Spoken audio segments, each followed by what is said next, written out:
it's a goal. Who got the assist? Who got the assist?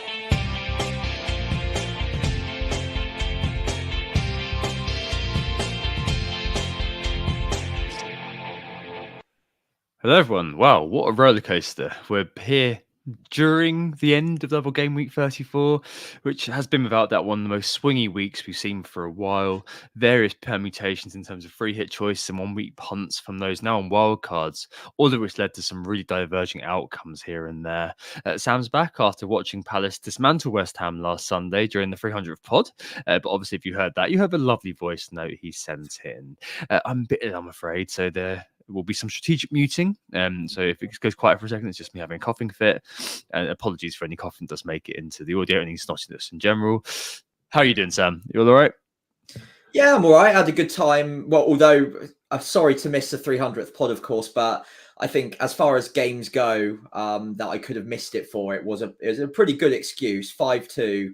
And 2 of our players hauling in that game as well. I was kind of beside myself when the Eza goal went in. The overhead kick, if you remember it, was absolutely incredible to watch live.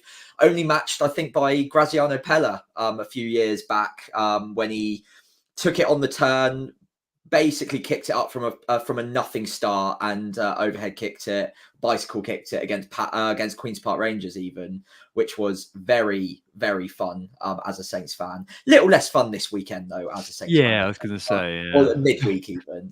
So we'll speed through that for now. Yeah, gloss over. Yeah, why not? So yeah, other than that, all good. Thank you very much. We are Who Got the Assist. On today's pod, it's a short look at free hit outcomes this week. Obviously, it's scores on the doors. We're not really locked in on points just yet. Half time in a lot of the matches on Wednesday. Some high variance swings though, and also a discussion perhaps on dealing with those outcomes and what it means going forward for us both and for you out there as well, including coverage of the different strategies out there to come for the rest of the season. And then obviously a look at moves and the wildcard inclusions for game week 35 onwards.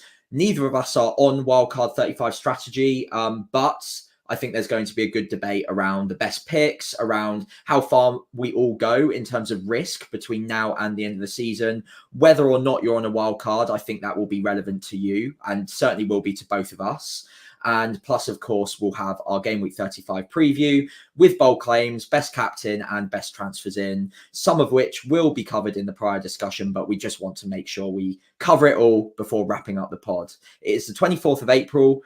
It's a Wednesday, obviously, rather than the Thursday. We were originally going to go for the Thursday, but we've got some work commitments that meant that we pushed it a day earlier. So Man City and Brighton still to play tomorrow. It looks like no Haaland. I think there might be an appearance for Foden, so we'll have to wait and see on that.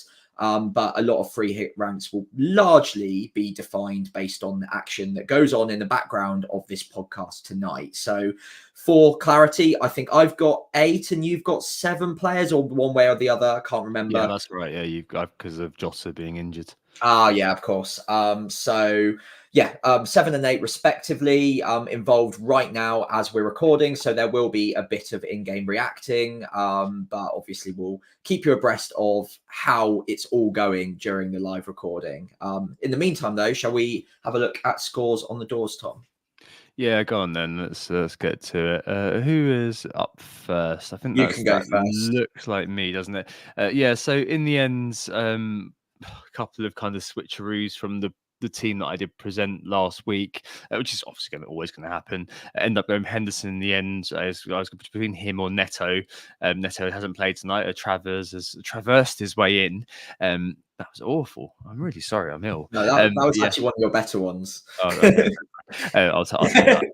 But yeah, so Henderson scored the own goal, obviously, a very, very comical own goal. Saw that live as well. yeah, in the Palace game. So he's now back on 0, thankfully, but it won't be for long after Newcastle score a couple and deepen diminish the green arrow a bit further. At the back, I did have Ben White up until the very last minute when I swapped him out for Saliba, and there was some worries about him being rotated, which I obviously wish I didn't think about too much now. Virgil, Gabriel. Virgil's just got yellow card, doesn't he? So yeah, that's great. Burris and Diaz. I mean, let's just hope we get something out of him in the second half. I think that'd be quite big. Ezzy, as you mentioned, with a big 12 points thus far. Saka, who was just over the 100% mark with just the assists, so didn't have the ideal Arsenal triple up by any means, which definitely hurt the Green Arrow Salah captain. I mean, he doesn't look at the races. Hopefully, he can still pull one out in the second half, but we shall see. Mateta up front, and obviously Solanke as well. Went for Jota in the end as kind of a why not. First kind of game was obviously great, but then him being injured, it kind of feels like that's kind of the whole thing, really. The first half of the game week was just really good, and the second half, with the second kind of iteration of these 11 players playing, hasn't been anywhere near as good. So I think I was up to kind of 70k at one point, now back down to kind of 94k just about.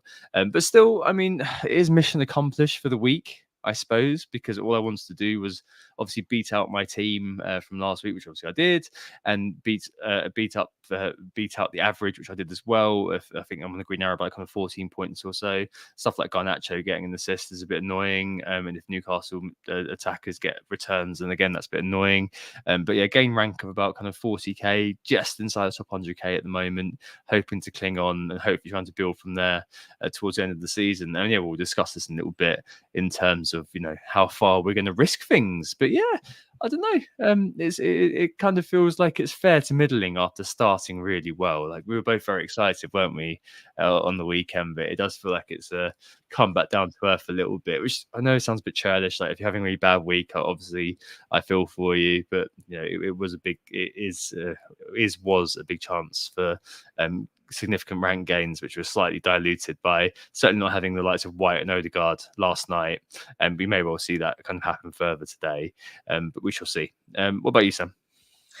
Yeah, I'm not in as good a mood as you. Yeah, I'm a little bit frustrated with how the free hit's gone, to be honest. We've only got one difference in our teams, but that difference is Diaz versus Jota. Diaz is doing absolutely nothing at the moment, and to be honest, yeah, I'm pretty frustrated. And I completely understand if most people are like Cry Me a River, because it is a Green Arrow at this point. It's not a terrible week by any means, but this was the week I was building up to for a long time, and I feel like I've kind of wasted the big upside for all of the sacrifice I was taking earlier on. I've ended up on the wrong Arsenal triple up, much like you, it feels like, and the wrong Liverpool triple up as well, although that being said, there's not been that many Liverpool assets that have done well so far. Hopefully second half will prove slightly different. Henderson in goal instead of Pickford hasn't gone particularly well so far either. And yeah, whilst it is a Green Arrow, it's a fairly small Green Arrow, and on a free hit, I really wanted or needed more. And with the Green Arrow kind of evaporating away minute by minute, both last night and tonight, it's just ended up being quite frustrating. All the while, and I think what's compounded that frustration is, whilst the free hit has been occurring, a load of my players that I will be bringing back outside of my free hit for next week are now flagged, which makes everything just that little bit less pleasant whilst on the free hit, knowing that any minute now I need to go and look at my actual team for game week 35, knowing that I've got a lot of problems to sort. So look, I completely get it. It's not the worst situation in the world. I'm just outside the top 100k. I was really, really hoping for a big week, and it's not looking like that at the moment. And that's what's frustrating me the most. But a Green Arrow nevertheless. And yeah, I shouldn't be moaning too much, maybe. Yeah, I mean, it's still a green's a green, right? But yeah, you're right. It's just what could have been, and all those permutations, which, yeah, they do haunt you, don't they? So I think there's a couple of kind of points of order here. The first one being that there's obviously a bit of sadness given the FA Cup news. I don't think we've covered this because Yeah. we've been off air and obviously did the 300 pod on the weekend rather than talking about topical issues. But I mean, this could be the last season we have these kinds of strategies. The FA Cup news means it's all going to change. Like, most doubles are going to evaporate, as far as I understand, Sam. I think that the likes of James and Ben Credden were saying there's only going to be kind of like maybe kind of, I think it's like a maximum of kind of 6 fixtures displaced or something like that. So yeah, it's not the best. That's a Wolves goal. Yeah, and the Sheffield United goal, by the way. I'll keep an eye on it whilst you carry on. So I think I think the key impacts really are threefold, and I'd be interested to hear your thoughts on it. Mm.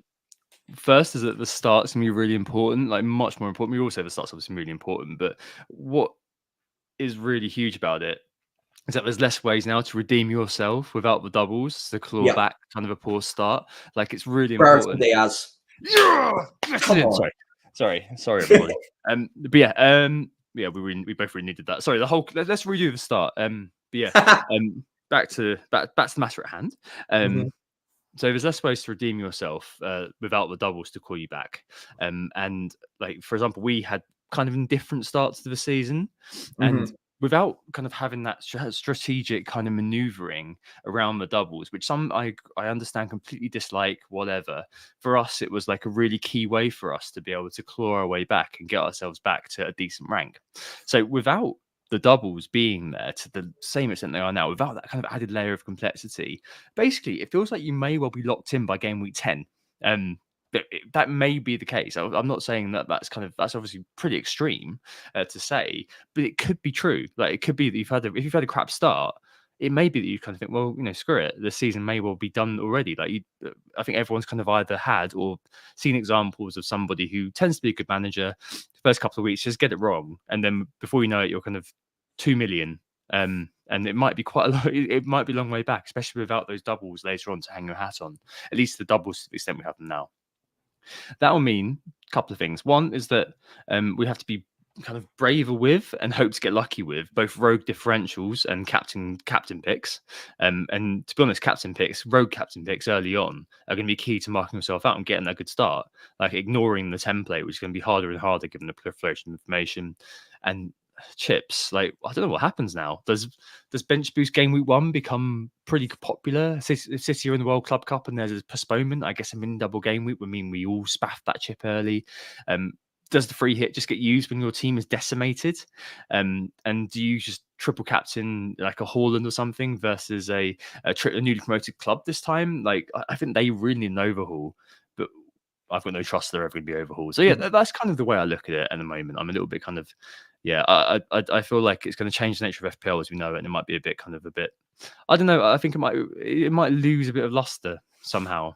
With all of this, I was a little bit disappointed. I'm just hoping that FPL do innovate, but my hope in FPL innovating is obviously quite low.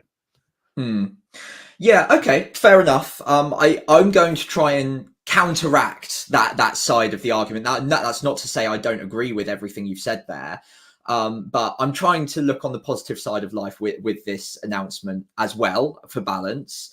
And I think there is elements of, okay, it all kind of puts us down a very set path. It's going to be harder to find ways of regaining mass ground in the second half of the season. But I also think it means that there's now more flexibility with strategy, because at the moment, now is a really good point in case where, okay, we've got a load of double game weeks. We're all ending up on very, very similar teams, or on one of 2 or 3 major strategies. It has kind of divided the community a bit this year, but generally speaking, most people are on one of 2 main strategies, especially by this point. Whereas in the future, if there's only a handful of smaller double game weeks, I think there is an argument to say that, okay, maybe you can have a bit more fun with it. You can interpret it in your own way. Maybe you don't rate one of the teams that happens to have a double, and therefore you think, okay, I'm not going to use my bench boost during that double game week. I just don't fancy it. It doesn't suit my team. I'm going to go with, let's say, just as an example, your Arsenals, your Liverpools, who don't have a double in game week 35, 36, 37, but they are still good teams. And maybe you want to fight against the smaller doubles with good teams, good fixtures, but in single game weeks. And also with differential captaincy as well. If there's less double game weeks, there'll be less game weeks that you're kind of locked into 1 or 2 very obvious picks. So obviously every year there's a double game week for Man City or a Liverpool, and you're like, well, obviously, like this week, for instance, it's got to be a Salah captain or a Saka captain for Arsenal, or a Haaland captain for Man City when they've got, Mateta goal, very nice. When they've got a double game week. Can you notice I'm getting happier? That's weird. How's that happened? Anyway, all of these things come together and combine, and I think it does mean that whilst yes, it's going to be harder to regain mass ground if you follow a template. I think there's now less reason to follow that template. And I think you can be different. Maybe it's not, in inverted commas, optimal to be different, but I think there's more gains to be made by doing so and thinking a little bit outside of the box, using your eyes a little bit more and seeing what's happening on the pitch and following form, following what you're seeing with your own eyes on the grass, and therefore kind of bringing the decision making back into our own control. Whereas right now, I feel like the back end of the season, probably since game week 19-20, when double game weeks start popping up on the horizon, I feel like you lock yourself into a strategy pretty early, and you do. That's kind of it. Obviously it's one of two strategies, and there's a really nice moment where you get to really think it out and like, which strategies for me? How does that affect me moving forwards? But I think it's a new adventure now where potentially we've got less of that planning to do, but actually it's thinking about, okay, what's the good fixture runs? Which players are coming into form? Where can I be different? Where can I regain those margins? And maybe you back against a Haaland because he doesn't have a double game week. And that's where the fun can come back in. And yeah, I can see it in your way as well, definitely. But I think it definitely goes both ways. I think so. I think it really kind of, as you say, it's new adventure. It's potentially some status quo bias from my perspective, where I can only see what we're losing. But you're right, there may be like a whole new sort of way of playing, which could be a gain. I mean, there are definitely a lot of people who this week are licking their wounds and kind of bemoaning outcomes. And certainly we were in that camp as well last night. So, I mean, it sounds a bit, I know it sounds a bit rich to say, but that is the truth. So I think, we need to see what happens. We're both going to keep playing, obviously. That's not going to be, a problem. But I think, it'll certainly be interesting to understand where those edges now lie, as you're kind of hinting at, Sam. And that, for me, I think with losing the double game weeks, which was and always has been a very large edge over casuals or less engaged managers, whatever you want to call them, losing that is probably kind of one of the big sort of downsides for me from this news. I mean, there will still be doubles, but they just won't be anywhere near. But they may. I think that James said that there's midweeks which are left free actually after the FA Cup quarters or semis, right? Yeah. So maybe we won't get many at all. But hey, we'll need to see. But yeah, maybe in some ways it will make us sort of properly cherish them again. I feel like last few years we've definitely been a bit kind of death by chocolate a little bit. It's all a little bit moreish, and then it just gets a bit sickly by the end of the season. Like, I'm kind of bored of them now at this point. Like, I can't be bothered to buy Spurs assets this week because just why bother? Yeah, I get what you mean. And in terms of what you said as well about everything kind of being quite regimented and quite preordained from a certain point in the week, that as well there's probably something to say about that too. So like, as you said, by a certain game week, you're pretty much locked on your strategy, and that kind of precludes you in most cases from buying in certain players left, right, and centre. Doesn't necessarily mean that's the case. So, for example, I was thinking Hwang, who just had a goal ruled out. Actually, we both went for him for the Sheffield United game when we probably should have kind of look for a game week 29 player. And certainly we've also had sort of other incidents where we've kind of just gone, what, even though it doesn't quite fit my strategy, this player's got a few good games, so I don't really want to be going without him right now. So exactly, there's always ways and means to move around in that. I mean, I suppose it still will mean that the outcomes are all important, really. And just kind of turn the page very quickly to outcomes this week. I know that there are going to be some people who are a bit regretful, and I think this is.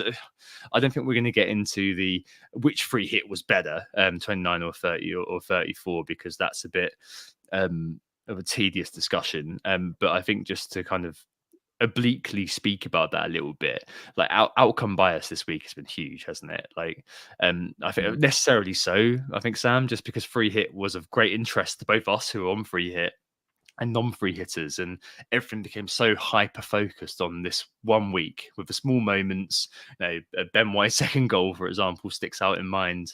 Marginal decisions, like we both kind of were having a discussion yesterday, weren't we? The old classic. Oh, he was in my team. He was close to my team. Blah blah blah. And all the edge pieces this week have been absolutely huge, really. a big shout out and a virtual hug to those who bench boosted Haaland, Gusto, and Palmer this week. By the way, ouch. What can you say? That's so unlucky as well. There's nothing you can do to mitigate against that. It's just really poor luck. There's nothing else about that. Palmer going down with an illness well after the deadline as well. What can you say? I know, and all you can kind of do really here is just think, well, like it's the same as always in FPL. You're putting yourself in positions to get lucky, and there are loads of ways to pull the thread of kind of feeling regretful. But at the end of the day, you've just got to ask yourself, what would you actually have done? And the usual stuff from us it's not always was the decision right or wrong. It's more, were you happy with the process to get there? Exactly. If you've kind of been rushed into a decision, like the other week when I bought in Barnes over Gordon just because I hadn't really had time to think it through, or back in kind of game week 9-10 when I sold Son over Trippier, one of those kind of times when I wasn't happy with the process. And that for me is more upsetting than the actual kind of if it doesn't go well on the day, because at the end of the day, my influence is kind of so distant from what actually happens on the pitch. So yeah. And plus, you can always point at things like freak outcomes. Like I didn't have Palace scoring 5 past West Ham. I didn't have Arsenal scoring 5 past Chelsea without reply. Like these things, but putting yourself in position for these things to happen is obviously really important, isn't it? Yeah, absolutely. Like you say, we have to focus on the decision making, because that's the only thing we can control. We can't control the outcome. And I do see a lot of people saying, oh, it must be poor decision making because the outcome didn't go the way or a specific way. But we play FPL based on future outcomes, not what's happened in the past. We do it based on the past outcomes and predict the future using them, rather. There's probably a better way of putting it. And therefore, we can't know what's about to happen, and therefore put all of the decision making and the quality of that decision making based on factors that we don't yet have access to. So yeah, this free hit could have gone really, really well or really, really badly. But as long as the decision making was solid going into it, I think that's absolutely fine. And there will be a load of managers in the other camp right now who free hitted in game week 29, which was something I was very close to doing myself as well. It was only because of like 1 or 2 players that happened to remain in my side when other injuries cropped up that I didn't free hit for that week. And again, very, very sharply on the positive end of variance there in certain cases, and for some on the very tip of the negative variance. And again, there was nothing really about the decision making that would have been wrong in your own team necessarily. I'm sure the reasoning was valid. It's just the outcome obviously sometimes really sucks in FPL, and that's kind of half the reason we play, right? It's because we can't just lock it in with a computer and say this is definitely going to happen with 100% certainty. We just wouldn't play the game. So it's that randomness and that variance, I suppose you want to call it, luck for another word, that makes the game kind of interesting to us. And yeah, without it, what's the point in even playing? Yeah, you've got to be able to take these things on the chin, haven't you, a little bit? Absolutely. That comes with experience, and I think that we're obviously fairly experienced managers, and I've gone through our fair share of negative variance, negative outputs, negative outcomes, and you got to be happy when things go your way. When things don't go your way, just think, well, it's just I'm sure that I've done everything I can in terms of everything leading to the decision that I made. Normally, anyway. Oh, Liverpool are 2-0 down now. Yeah. Calvert-Lewin, I think. Calvert-Lewin. And Bruno Fernandes got a penalty for Man United as well. That's where we're at in terms of the live games. Maguire with a golden assist, my friend. Wow. Get him in the Euros. Starting 11. He will. Of course he will be. Yeah. Cool. All right. So those are the points of order anyway. Let's get on to the main topic, which is kind of, I guess how much you're going to risk it, how far you're going to go. So we're not on wildcard, and I think that for us to kind of go through a wildcard team would be a little bit, I don't know, I think I'm a bit uncomfortable doing that because it's not really what we're on, and we won't be able to kind of put our like we'd be kind of be a bit more whimsical perhaps, or be a lot less kind of connected to how you're actually feeling if you're making a wild card. But there are definitely a few points of order that are worth debating, giving our thoughts on if we were a wild card, because I think we can still kind of give them from the objective point of view, because it does still affect us. We do still have kind of similar decisions to make, as I pointed out a couple of weeks ago. In terms of Saka, Salah, we already discussed, I think, keeping one Arsenal defender at least. So I think we're going to kind of leave that one be. Just because the defense is utter rubbish. But I mean, Saka, Salah, I've seen most wildcard drafts don't have them in. There's a very good chance that I go into next week without either of them as well. If you were on wildcard, Sam, you've sold Saka, I've sold Saka. Would Salah also be joining him in the bin? And would you just go full out for that kind of 37? Because that's kind of the main sort of question here. Do you just kind of go balls to the wall now, effectively, and just aim completely for that 37? I think it firstly depends if you're on bench boost 37 or not. If you've already used your bench boost, maybe there's an angle that you could keep Salah, but at this point, do you even want to necessarily? But if you are on a bench boost 37 strategy, all of that money that you can save by not having Salah in your team, and meanwhile having 5 midfielders that are like quite comfortably, I can pick out 5, 6, maybe even up to 10 midfielders who I think would do very, very well between now and the end of the season. And I don't think Salah's really in that top 6 or 7 at this point, especially without the double game week. And for the money, just think about what else you can do to strengthen your 15 if you're thinking about a bench boost.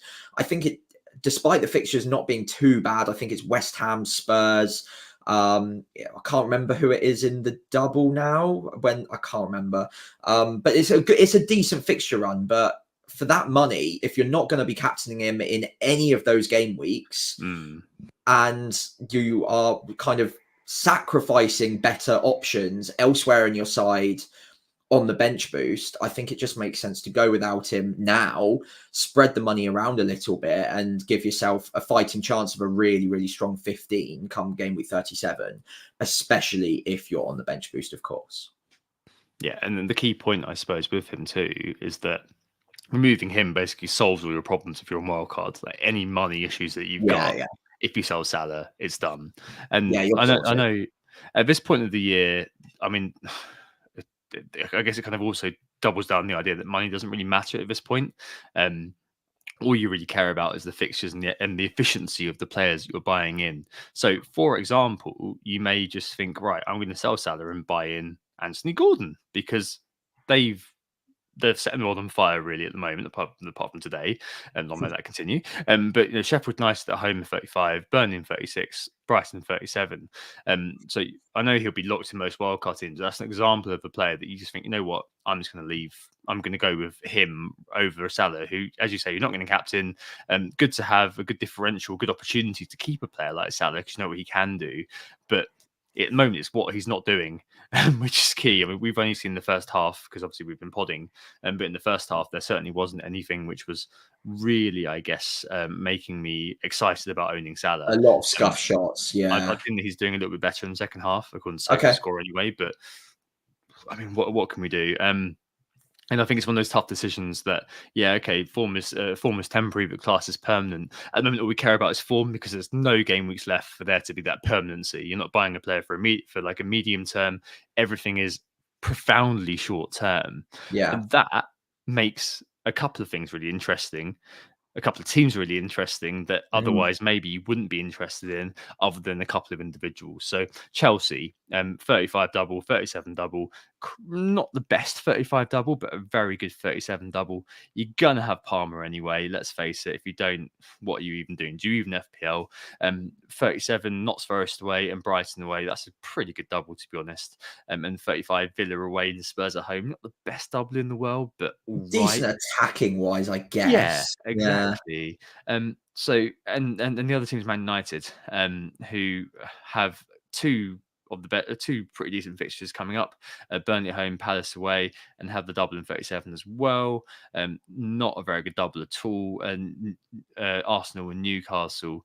So two teams that people are going to now be looking at, just to focusing on those at the moment. We'll talk about Spurs in just a second. despite kind of poor performances, United again struggling against subpar opposition.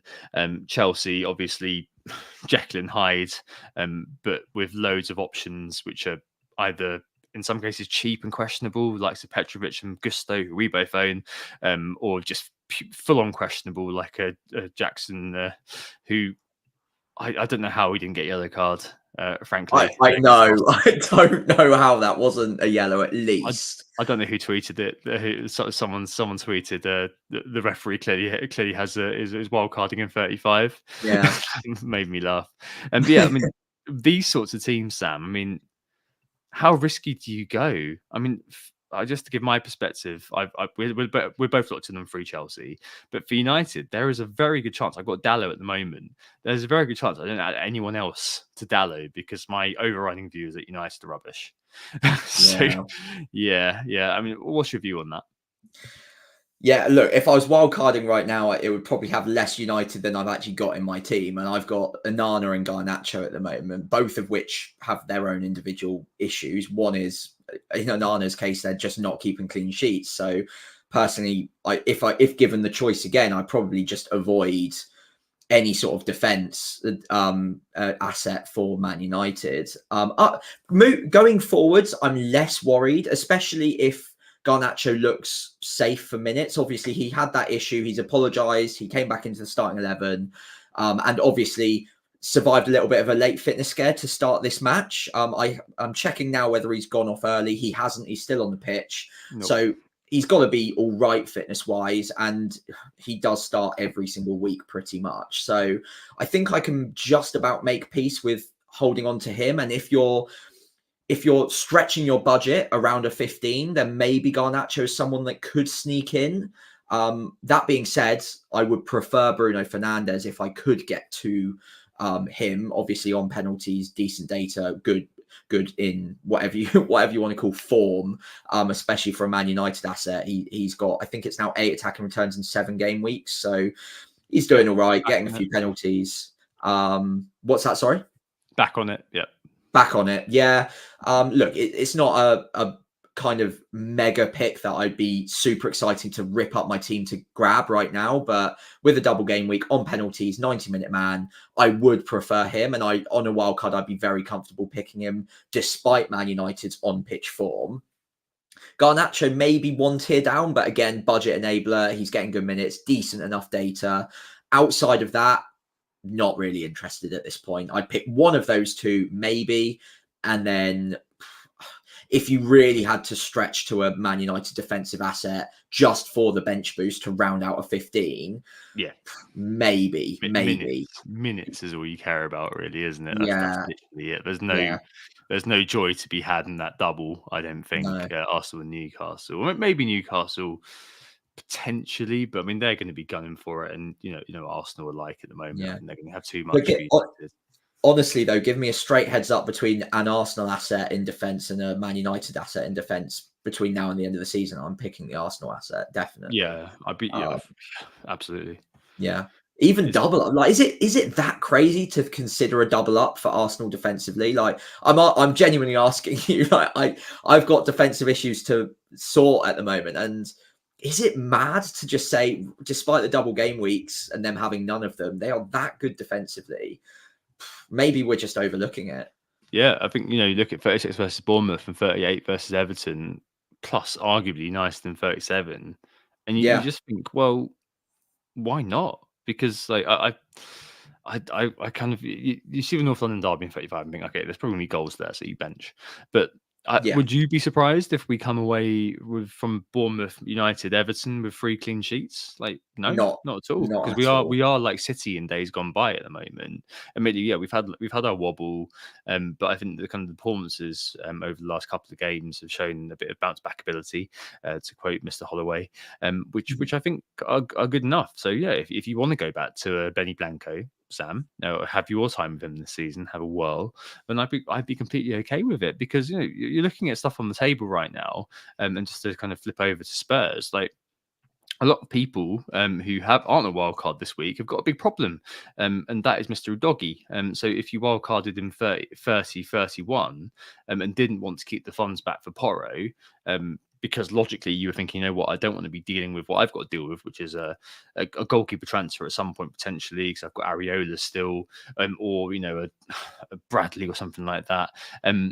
You're going to have to make a transfer. And do you just move over to another Spurs player, with Spurs being no great shakes defensively?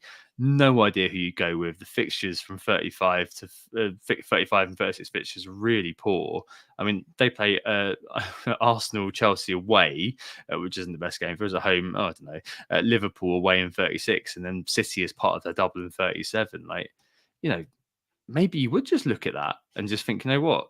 Screw it. I'm just going to follow the points rather than following the fixtures, which could be a very, very good sort of strategy to follow, to be honest. I mean, I'm not too far from it myself, to be honest, Sam, even though it would mean that I'd be fielding a load of kind of stuff I don't really want to field, at least in the double, having double Arsenal defence where Man United on my bench boost. But if I don't add anyone apart from Dallo to my bench boost from United, then it kind of makes sense from an all-in strategy point of view.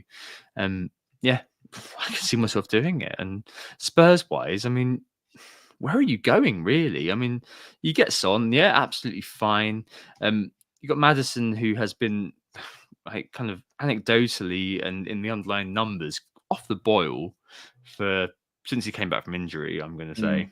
I don't think that's too far of a stretch to assert. You got Porro, who's an injury risk at the moment, but I think you may see that with the doggy's injury that his kind of creative, the need for him to be creative is going to be important.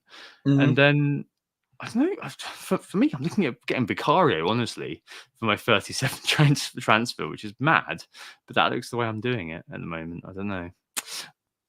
Yeah, I can see it. As someone without Porro at the moment, I'm seriously weighing up whether or not that extra fixture and the fact that they do have Sheffield United and Burnley yet to play. That obviously is a bit further down the line yet before they get to those fixtures, and the short term is not looking so good. But it's whether or not the 6 fixtures of Spurs is outweighing a Newcastle asset with 5, but much better fixtures, or a City asset like Gvardiol, who's maybe less nailed for minutes, maybe a little bit of a rotation threat here or there, but again, much, much better defense statistically. So yeah, I've got a bit of a decision to make. Obviously, Porro isn't a guarantee to be fit for the weekend, although I think but from the whispers around the community, from what I've seen, he looks likely to be okay. But yeah, it's definitely given me pause for thought either way. And if I was on a wild card, I'd be really struggling to figure out the balance of Spurs assets, because 6 fixtures is objectively quite a big marginal gain that you can have over players with 4. In the last 4 game weeks, it's going to make a pretty decent difference. But if they're not keeping any clean sheets, then you can't really be looking at anyone outside of Porro, in my personal view. Maybe Vicario just to have and play on the 37 double, but you're kind of wasting the benefit of having 6 or up to 6 double game weekers in 35, because you can only start one of Petrovic or Vicario anyway, and I assume Petrovic will be in a lot. So yeah, it's tough. I think for me, the first 2 on a wildcard would be Porro and Son if Porro's fit, and then honestly, I'd be pretty tempted to just leave it at that. Maybe Vicario, and the other one that people are talking about a little bit is Brennan Johnson as well, who's gotten decent minutes recently. I wonder if there's an argument to put double Spurs midfield in. Yeah, he's been very decent actually in terms of the underlying data. And I think that he's kind of successfully seems to transition from impact sub to winning that slot off Kulusevski. There's always going to be X minutes kind of issues with him. I don't know, just thinking about 35 in isolation, which is going to be something which is going to impact double wildcarders at the moment. I think you are right that it's you shove in Son, you shove in Porro, you have Palmer obviously. Beyond that, like the rest of it is kind of a bit questionable. I think that everyone's going to have Jackson just as a default, really, because he's got double, really. And like you're looking at the edge pieces really become, all right, do you get Gusto or do you get Petrovic for Chelsea as your kind of your third one? I think, I'm sure that I saw something like Dizazi has started a massive tranche of games apart from the Everton game that he kind of had his rest for. So I saw there were a few people kind of suggesting just shove him in and hope for the best with it. Yeah. So maybe you go there, but it's not exactly the most exciting pick in the world, is it? And No. then Spurs-wise, I mean, there's got to be a lot of people kind of looking at Richarlison, just hoping that he's declared fit by Ange for this weekend. Because I know, as I said, Maddison's not exactly been setting the world on fire. So I don't know. I think you're probably right that maybe you just kind of shove in Johnson as a punt pick because of the data that he's got. I think we spoke about it a few weeks ago that his per 90 data is actually really exciting. And I mean, that to me suggests that even if he's coming off the bench, you're looking at a player who at the moment is in the top 5 for XGI per 90. He's equal with Isaac at the moment. Wow. Which isn't bad at all, really. I'm definitely on the cook in that. That's really exciting. So you might as well just think, you know what? All right, if he starts one, he comes off the bench for another. He could be the one who could do a job for me. So yeah, I feel like he might be where you might want to go. Really, as your third player. I think that's a good suggestion, Sam. Yeah, quite possibly. And obviously it all does kind of depend on Richarlison, because him back and ready to start could push Johnson down the pecking order just slightly, because there's only then one position left to fill, and maybe affect minutes a little bit. But yeah, I can definitely see it. 5.8, 5.9 million at the moment. So maybe you do a 1 week punt and then have a book transfer to switch him to maybe a Gordon, someone like that. Although I'd probably just include Gordon from the start if I was wildcarding now, to be fair.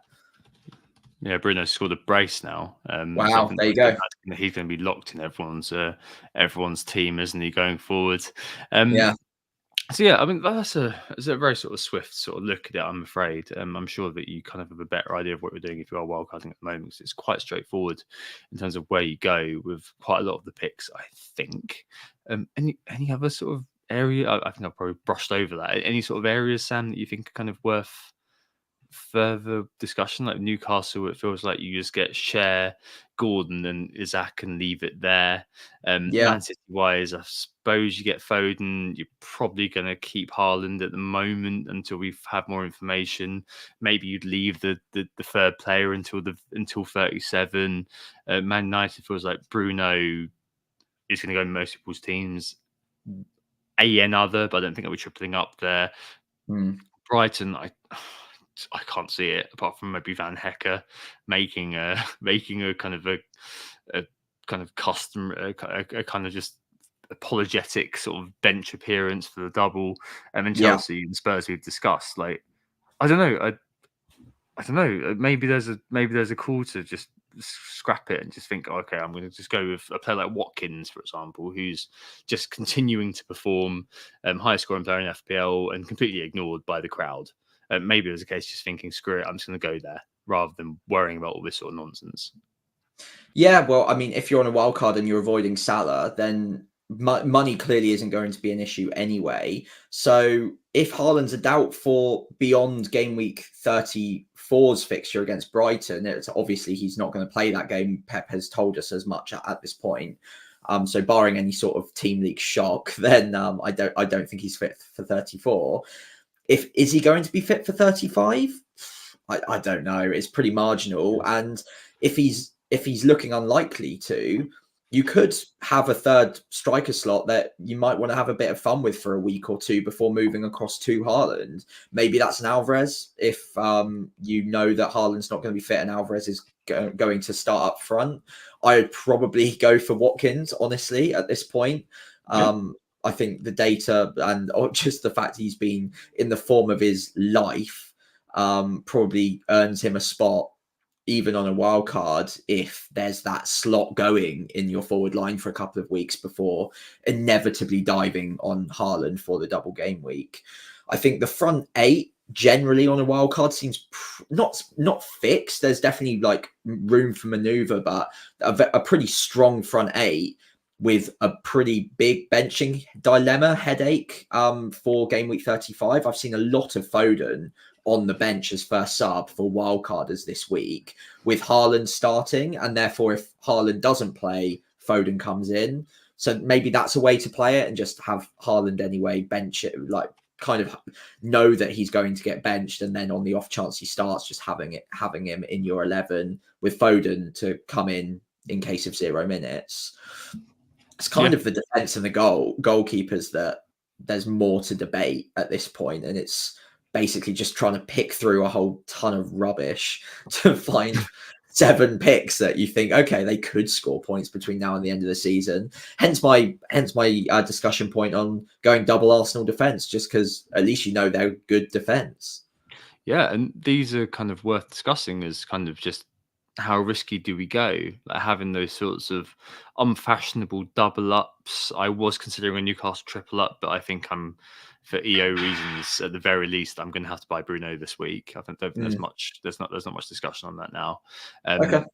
So and captain wise in 36 and 38, there's going to be probably maybe an impetus to go rogue, because it's just trying to find the way to make as much difference as possible. And that you yourself had loads of really, really good options last year, outcomes last year with Wilson in 37 and Kane in 38, which are absolutely fire for you. And those sorts of things, I guess, are kind of what you're always looking for. I mean, last year, if you kind of can spool back to the glory days of 37 and 38, I mean, it was just kind of about taking opportunities, wasn't it?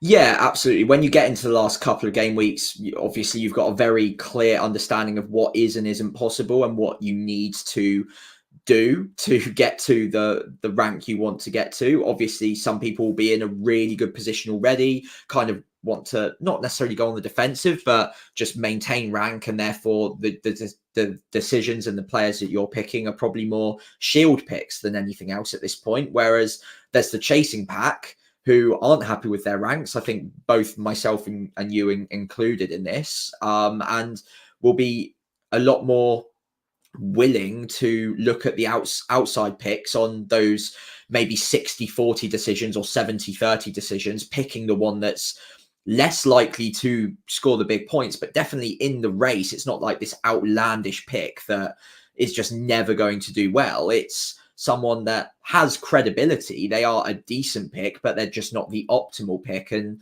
I think previous to now, maybe it's been like a 55-45 decision you might want to chance your arm with. Now it kind of, you move that boundary a little bit across, and you're like, okay, I'll take a chance on a 30 or a 40% pick versus the 60-70 and hope that it pays off, even with something like captaincy as well, if you're really chasing. And all you need is 1 or 2 of them to really pay off and give you heavy positive variance, and jobs are good, and you'll get close to the rank that you want to get to, hopefully.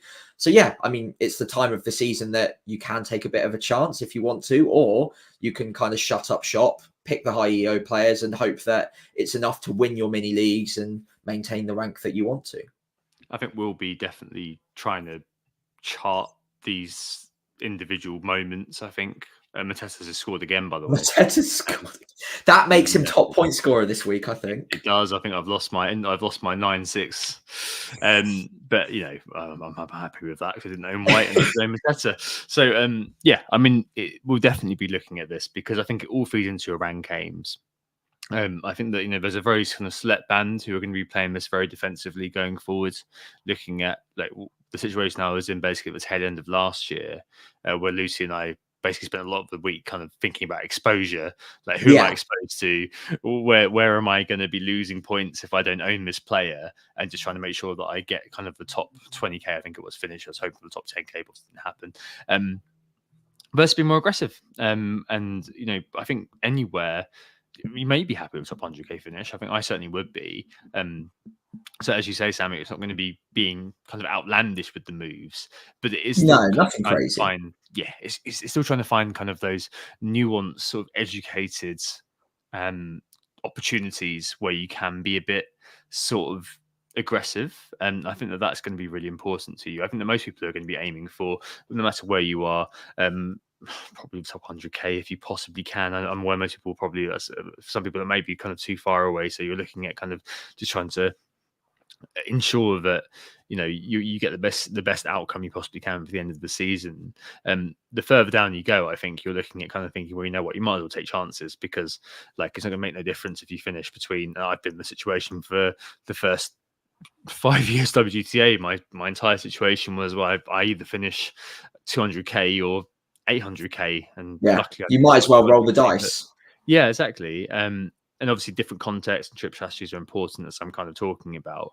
But those rank aims start to really kind of kick in as well, alongside that. And there's a certain point where you kind of think, well, okay, I mean, everyone else is going for this guy.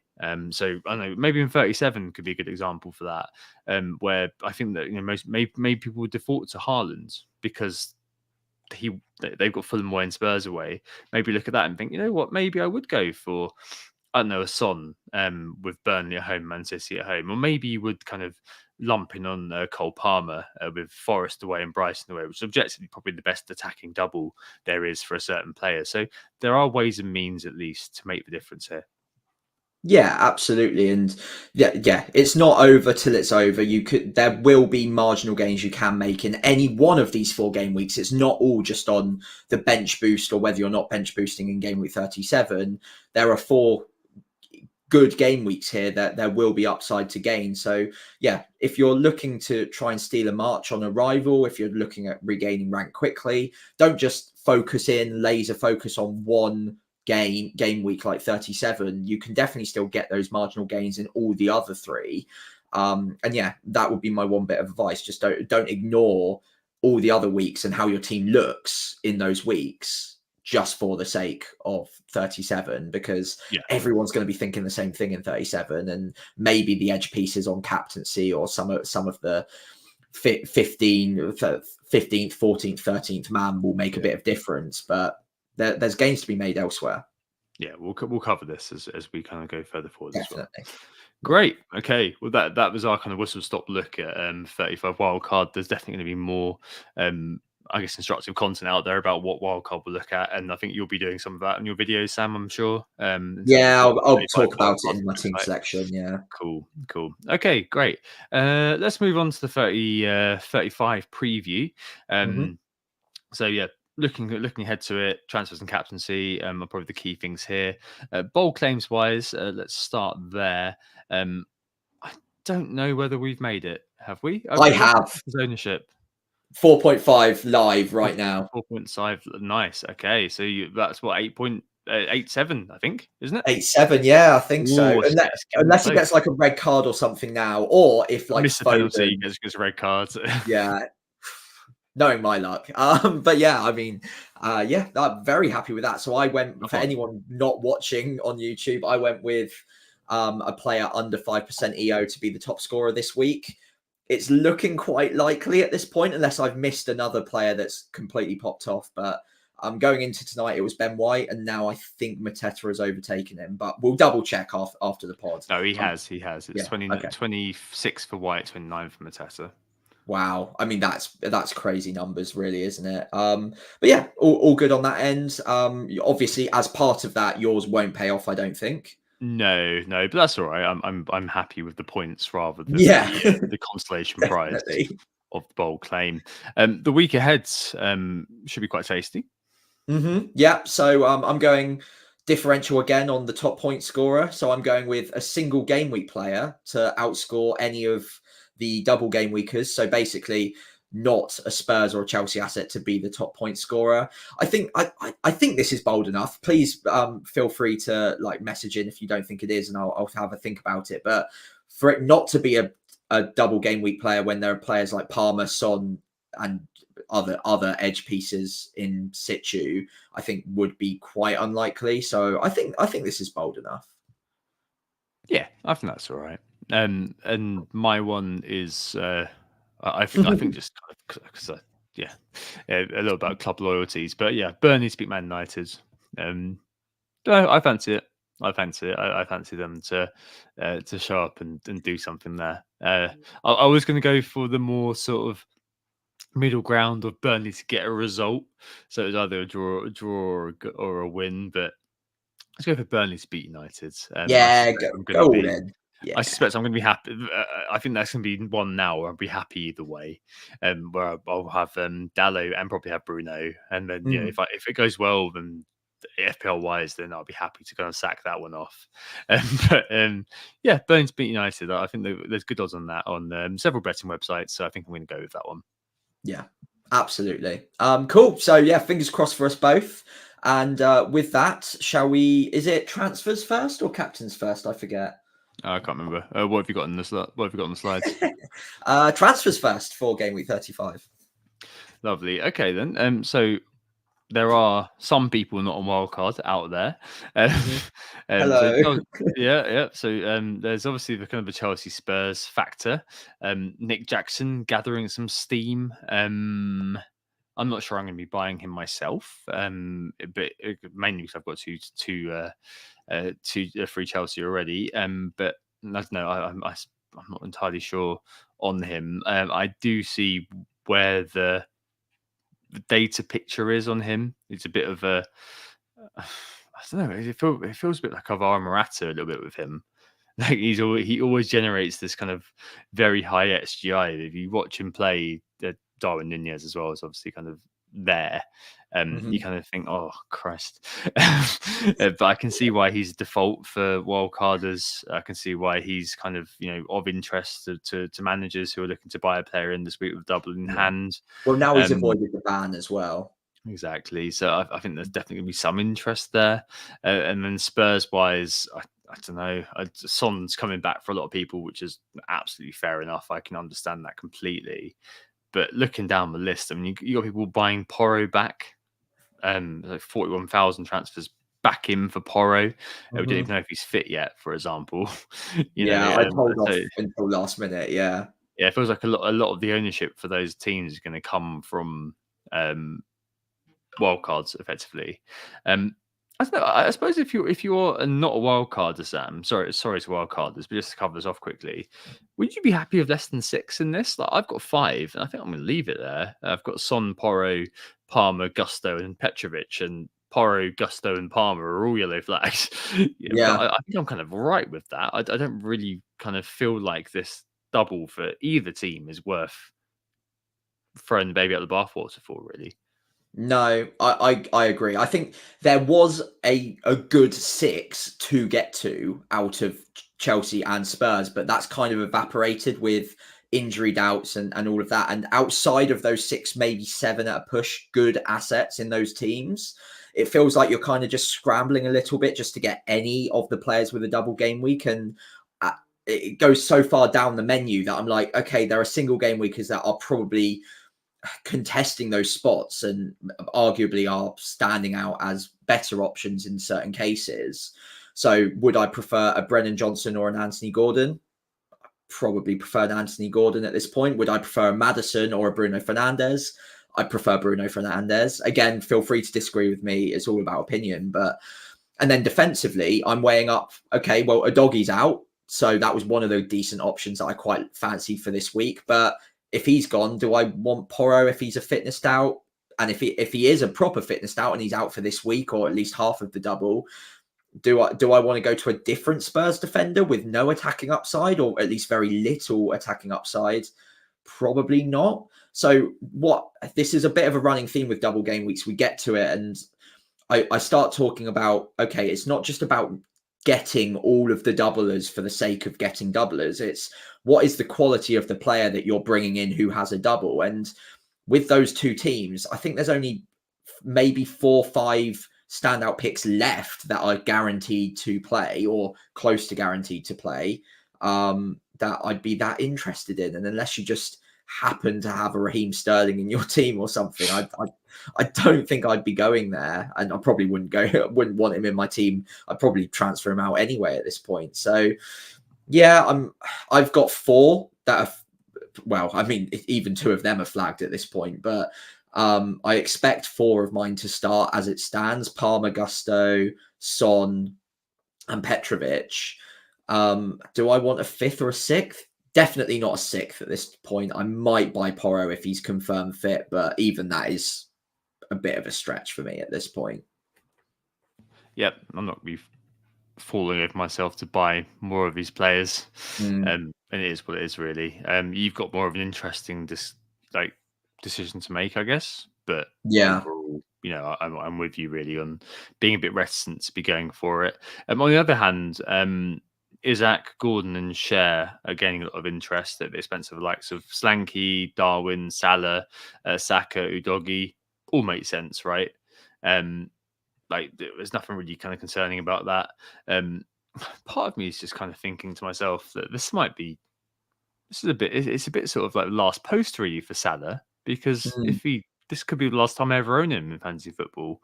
And you respect him more, given kind of obviously the last, expect on 300th pod, the last 6, 7 years of having him in the game. But I think this is kind of it. This is the end, potentially, if he does bugger off to Saudi over the summer.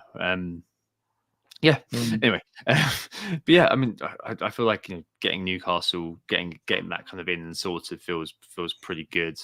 I'm not really too sure there's much of a I'm not sure there's much argument there.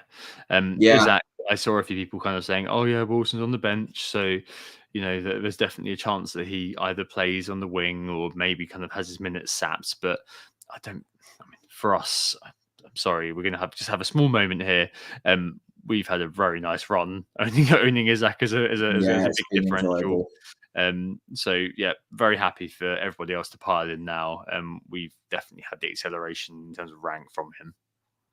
Yeah, he's been one of the darlings of the season. And in fairness, he's kind of racing for the golden boot at this point as well. So I'd be pretty surprised if he got reduced minutes. At worst, maybe he gets pushed out to the wing when Wilson comes on, and maybe one of Barnes or Gordon comes off. More likely Barnes, I'm afraid to say, you would imagine. But yeah, he's just been phenomenal. And as long as he stays fit, he's one of like their elite standout players. I'd be very surprised that if he were to get majorly reduced minutes, I still think he's going to be a great pick. And look, obviously we've gotten quite fortunate that we picked him up as a differential. He's really exploded as a differential, but I don't think that makes him a worse pick now. And I would definitely be including him on a wild card or buying him with transfers now, ahead of a good fixture run to end the season and a double game week, of course. Yeah, no, absolutely. I'm fine with that. Really am. Yeah. I think it's one of those where, okay, I've got Barnes at the moment, but I think because he got subbed early as well, and with Wilson's return, there is a chance that Isaac, if he does play, will end up maybe playing as we saw like last year. I think it was Gameweek 36, 37 last year. He did end up on the wing, didn't he, a little bit to accommodate Wilson. So maybe we'll see that. I don't know. I feel like that'll be kind of. I feel like I may kind of correct the mistake I made a couple of weeks ago. But yeah, most of the transfers in, to be honest, make complete sense. So we don't need to go over them too much, I don't think. And same applies to captain, really. Is there any way you bet against Cole Palmer if he's fit? Is there any way that you look at Son? Obviously, a lot of it's going to kind of come down to that Pochettino press conference, but like Cole Palmer FC, without him, they've obviously had a bit of a problem. And so I can't see really any reason to bet against the guy unless, of course, he's actually ruled out. Yeah, absolutely. I think most people will end up on Cole Palmer. He'll probably have very close, if not over 200 EO if there's a few triple captainers left. I know my brother, for instance, is probably going to be triple captaining him this week if he is fit. So I think there's a few out there that probably would and won't want to in game week 37 because of the bench boost. But yeah, look, this only really opens up a bit more if he's not fit. I think there will be a few people that go differential on like a Son Heung-min either way if they're really, really chasing. But yeah, it's hard to look past Palmer. He's just been absolutely sensational. I guess the conversation then moves over to, okay, what if he's still ill and doesn't make one of the two games at least? Then it's probably Son versus maybe an Isak or someone like that, a little bit different against Sheffield United, is it? Could be a bit of fun. But yeah, I'd still probably back the double game weaker in that situation. And Son, look, has been good this season. He's not been brilliant recently, but he's been a good asset across the season and on penalties, good minutes. You'd expect him to do something across the double. But this is all a moot point if Palmer starts. Yeah, if Palmer's fit, is really all moot, isn't it? There's just no point in really kind of yeah. Yeah, if it was a very sort of dead section almost, Yeah, really. very Any other simple. business over 200%? Do you think? Do you think there'll be loads of people? I guess for triple captain is still live. That's where you're going to go, isn't it? Really? Yeah, okay. If I was gonna put a bit of a wager on it, I reckon it'll be like 192% or something. I don't think it'll quite get to 200, especially if there is any sort of fitness doubt there. But it will be close. I don't think it's going to be far off 200. Yeah, I wouldn't be surprised at all, to be honest. Cool. Well, it's a bit of a short pod this week. We'll go into our teams, transfers and captains, but I've just realised it is Wednesday night. It's not Monday, is it? So yeah, I think that probably is about all right. So I think I'm up first in terms of our teams this week. I think a -4 is on the cards for me. I think Barnes to Gordon, just correct that. I'll sort out the Newcastle defender later on down the line because I've got 3 doubling defensive cover in terms of Petrovic, Gusto, who I'm hoping is fit, and Pedro Porro, again, I'm hoping he's fit, and Dallo. So I'll probably do Barnes to Gordon and probably Salah to Bruno. I think that's just talk about earlier on, aggressive versus defensive. I don't think I'm going to be able to overlook the fact that everybody on wildcards is going to own Bruno next week, and he's going to probably literally substitute with Salah in terms of the EO impact of owning him. So that's not owning him, and obviously has been producing recently. Finally making good on our guffaws before game week 1 when the prices were revealed about his price and whatever and so on and so on. But yeah, I think that he's probably the ideal sort of Man United attacking asset, I think. Yeah, I think that'll be where I go. Obviously, not having doing -4 within a week where you're going to see lots of wild cards is not the best thing to be doing. So I'm probably going to be looking at Red Arrow, to be honest, unless I get some super fun time with the players that I've got. But nonetheless, I think sometimes we've got to be kind of looking to prep ourselves, I suppose, as we kind of move into the end of the season, the business end. And speaking of prepping ourselves with taking hits, someone was telling me earlier on that they a -8 or even a -12 Oh man, is potentially on the horizon. it's just not Samuel, I believe good. that was you. It's not looking good, Tom. For those of you who can't see the screen right now, I've got 1, 2, 3, 4, 5 flags, 2 of which are like confirmed out for the season, the doggy and the cells. So those need sorting. And then outside of that, the other 3 are Haaland, Palmer, and Gusto. And then outside of that, obviously, we're kind of hoping that at least 2 of them are going to be fit by the weekend anyway, or at least really hoping, because it's 2 double game weekers and the other one's Haaland. And outside of that, I've got Van Heck, I've got Pedro, I've got that's João Pedro, by the way, Garnacho as well, who maybe isn't completely ideal. There's a lot of players that I prefer not to have right now, and yeah, I'm not feeling particularly fantastic about how it's looking. That obviously the core pieces don't look too bad, but when you really like pick them apart individually, I'm not massively excited about any of it. And I've still got Salah to sort, because I do want to get rid of Salah for someone like Gordon or Bruno as well. Mm-hmm. So yeah, there's a lot of moves I could take. I could do something really drastic, like I mentioned to you, kind of off the cuff, -8, -12, just sort it all out, kind of cash in the points that I've gained mainly tonight on the free hit, thanks to Mateta more than anything else. And just say, right, okay, revamp and really attack the last few game weeks. But calmer heads will probably come through by Friday, and it's almost certainly going to be a -4. I'd prefer it not to be anything more than that, but I'm not ruling it out if the squad genuinely needs that sort of surgery to set me up well for the last few game weeks. And if I wanted to roll the dice, and I think I end today on about 85, 90k, something like that. So it then comes down to, am I happy with 100, or do I want to see if I can really push on and take a few risks? So yeah, I don't know at this point. I wish I was a bit more locked in on what I'm going to do. A defender probably needs to get shifted. You'd think a doggy in the cells, one of them gets sorted this week. And then maybe I look at getting rid of Salah this week as well for Gordon or Bruno. And then maybe another -4 next week as well. Just kick the can down the road a week, and that maybe sorts me out. But team news, press conferences, all of that will come in handy majorly. Yeah, you look at it. I said when I looked at your team, it's not as bad as I think that you think it is. Right. But I completely appreciate, like, if you're in the situation when it's your team and you've been looking at it and you think, oh, this is rubbish. And it's like you give it someone else and they go, this isn't that bad. You're like, nah, you're rubbish. You're talking crap. This team Yeah. is awful.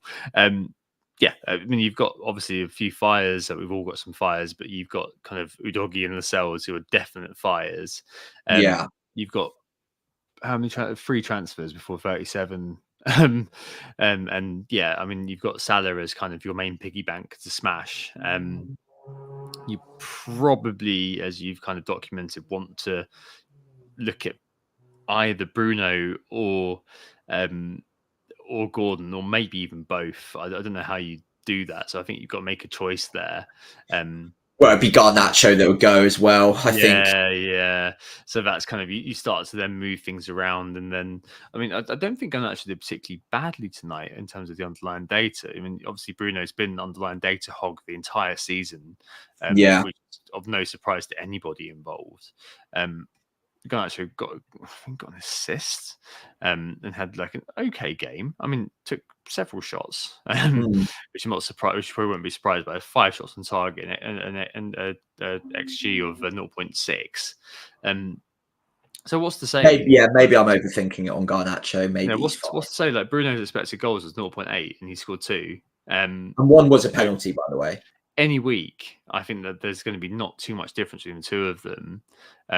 Obviously, there's going to be a bit of a EO concern now as well with Bruno. That's unignorable, unfortunately, and that's probably going to dictate my thoughts.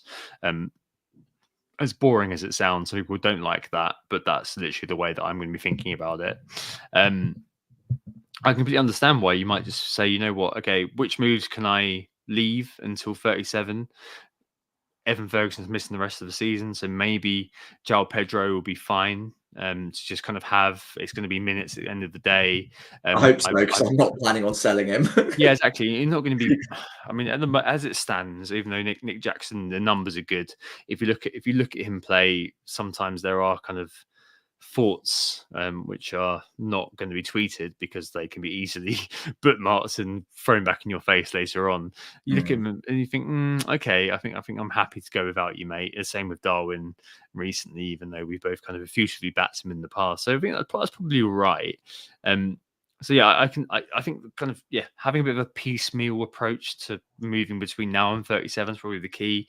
I know you love a plan. You've got the sexy spreadsheet. Plans are out the table now. They're off the table. I'm just going to wing it out. Yeah, I'm going for it. Yeah, I'm got a full guns blazing spreadsheet now. in a bin. Wow, you're rather half. Yeah, at this point, the spreadsheet goes. Yeah. Oh Jesus. Wow, you should. I generally play it that way in the last few weeks of the season as well. Like it's such a short term that you're like, I'm gonna kind of take off the autopilot a little bit and do it a bit more on gut feel, because you can kind of visualize it without having to map it out with chips in mind or like too much else in mind. So yeah, it's going to be. You can get away with not bothering dealing with a doggy in the cells for a couple of weeks and just deal with them in 37. Like everything else is maybe you're fine. right. And I just wouldn't be worried about that. Like I didn't mention it when we were looking at my team, but I've got bloody Semenyo, Bradley. I've still got Bradley, and who to all the cells, and I've got Areola kind of sat around. Like if needs be, because I think West Ham got Luton in 37. I ended up keeping the Areola for God's sake, but I've got some players to deal with as well. So it's always going to be that way. If you're not wildcarding this week, so maybe it's just a case of just playing the week in front of you, making that sort of fine. Like for me, just there's going to be a bit of kind of swallowing my pride, which I wouldn't have done in kind of the first couple of seasons of WGTA. But now I'm more than happy to just kind of go, right, Barnes to Gordon, whatever, just correct that and move on. And for you, maybe there is a semblance of just kind of correcting it. I mean, you honestly, I'd be absolutely fine if you did the Salah to Bruno and just left it, like because you probably Yeah. like Garnacho for the double, absolutely fine. You're going to be, I guess, backing Garnacho to beat Gordon effectively. And you may think, Gordon's a massive exposure. Let's just kind of get that sorted. So I completely understand and completely behind you if you just did that move. United have got 3 home games left versus Newcastle having 2.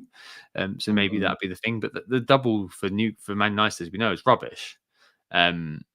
So yeah, no, it's a tough decision, and obviously that's going to come down to your risk appetite, really. Yeah. For me, I think I'd just do Salah, and I think I would personally do Salah, Garnacho to Gordon, and Bruno, and just kind of make sure I've covered the exposure off there a little bit. But I mean, that's the way I think about it. Just because I've got a very kind of cynical, skeptical view of effective ownership, and being without a certain player does give me the willies, and that will probably dictate what I do. Okay, no, that's interesting. I think what you say makes a lot of sense, and I definitely need to consider less drastic options. I think, especially, I think at the start of the season, I said one of the lessons I've learned over FPL several seasons is deal with the high upside problems first, and then you can kind of deal with the edge pieces later on down the line when you're better positioned to do so. And if I'm taking -4s, -8s to deal with my 11th man basically by bringing in a defender for a doggy and upgrading Gabriel, who obviously Arsenal are the best defense in the league, to a double game week Spurs defender, for example, that might not be the best use of an upside transfer, whereas Bruno, Gordon could be. Okay. I'll have a think about it. And I don't want to bore everyone listening to the pod just with my team specifically, but okay. Interesting. Cool. All right. Well, I'm sure we'll speak more, and we'll let you know next time we speak how we've done. Cool. Right, there you go. There you go. Thank you all so much for listening, and hopefully you've enjoyed the show. Whilst we're recording, obviously so many different things happen. So the mood was swinging back and forth throughout the pod. Hopefully that's been fun for you listening in.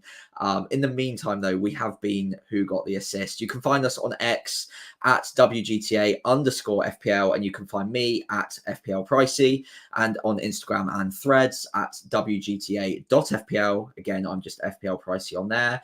If you did enjoy the pod, please do consider following us on those social channels, but also leaving a like and subscribing to the YouTube channel if you're watching along on there. Or, of course, if you're listening on Spotify, wherever you're listening, really, do please consider leaving a 5-star rating. That really does help us out. Yep, nice one. Thanks, Sam. We hope you enjoyed the pod. So we're back next Monday. I think we'll probably fold in reaction to the outstanding Chelsea Spurs game in our Gameweek 37 preview. No real time to initial pod on Thursday, unfortunately. One of us may be back if a big event occurs, Cole Palmer getting injured or something like that. Yeah. And as it stands, that's kind of the agenda for next week. But in the meantime, all the best this game week. All the best if you're wild carding, and we hope we assisted you. Oh, it's a goal. Who got the assist? Who got the assist?